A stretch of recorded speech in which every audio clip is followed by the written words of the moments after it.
പൊതുപരീക്ഷാ ഭേദഗതി ബില്ലിൽ പാർലമെന്റിൽ വോട്ടെടുപ്പ് നാളെ. ബിൽ അവതരിപ്പിച്ചത് പ്രതിപക്ഷ ബഹളത്തിനിടെ സഭാ നടപടികളോട് സഹകരിക്കാതെ പ്രതിപക്ഷം. ബഹളത്തിൽ ഇരു സഭകളും പലതവണ നിർത്തിവെച്ചു. പോലീസ് അതിക്രമത്തിൽ അമിത്ഷാ മറുപടി പറയാതെ പിന്നോട്ടില്ലെന്ന നിലപാട്. മറുതന്ത്രങ്ങൾ മെനയാൻ എൻഡിഎ സർക്കാർ.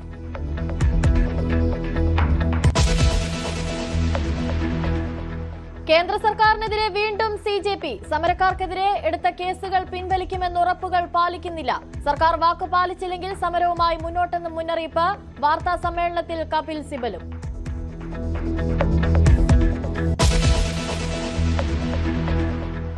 എഥനോൾ പെട്രോൾ വിവാദത്തിൽ കോടതിയെ സമീപിച്ച കേന്ദ്രമന്ത്രി നിതിൻ ഗഡ്കരി. നടപടി തനിക്കും കുടുംബത്തിനും സാമ്പത്തിക ലാഭമുണ്ടായെന്ന പ്രചാരണത്തിനെതിരെ അപകീർത്തികരമായ ഉള്ളടക്കങ്ങൾ സംബന്ധിച്ച് കേസ് ഫയൽ ചെയ്യാൻ അനുവദിച്ച ഹൈക്കോടതി.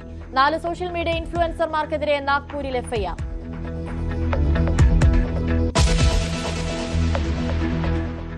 കോഴിക്കോട് വടകരയിൽ അധ്യാപകർ പ്രതികളായ ലഹരി കേസിൽ അന്വേഷണത്തിന് പ്രത്യേക സംഘം. SIT ലഹരി ഉറവിടം തേടും. വിദ്യാർത്ഥികൾ ഉൾപ്പെട്ടോ എന്ന് പരിശോധിക്കുമെന്നും റൂറൽ SP. 2 അധ്യാപികമാരും ജോലിയിൽ നിന്ന് പുറത്ത്.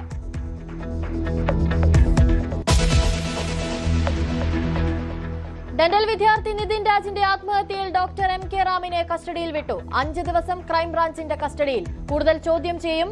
കസ്റ്റഡിയിൽ വിട്ടത് തലശ്ശേരി പ്രിൻസിപ്പൽ സെഷൻസ് കോടതി.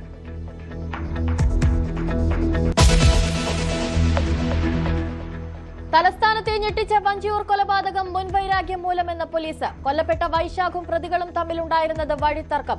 ചോദ്യം ചെയ്യൽ പൂർത്തിയായി. അറസ്റ്റ് രേഖപ്പെടുത്തി. പോസ്റ്റ്മോർട്ടത്തിന് ശേഷം മൃതദേഹം ബന്ധുക്കൾക്ക് കൈമാറും.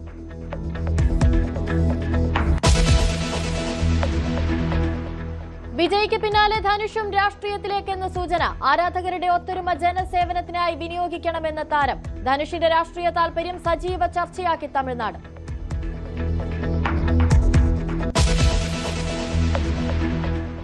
യുദ്ധ സാഹചര്യങ്ങൾക്കിടെ ബെഞ്ചമിൻ നെതന്യാഹു അമേരിക്കയിലേക്ക്. ട്രംപുമായുള്ള കൂടിക്കാഴ്ചയിൽ യുദ്ധം കടുപ്പിക്കുന്നതും ചർച്ചയ്ക്ക്. ചർച്ച നാളെ വൈറ്റ് ഹൌസിൽ. അമേരിക്കയുടെ താൽക്കാലിക പിന്മാറ്റം കൂടുതൽ ശക്തിയോടെ ആക്രമണം നടത്താനാണെന്ന് ഇസ്രയേൽ മാധ്യമങ്ങൾ.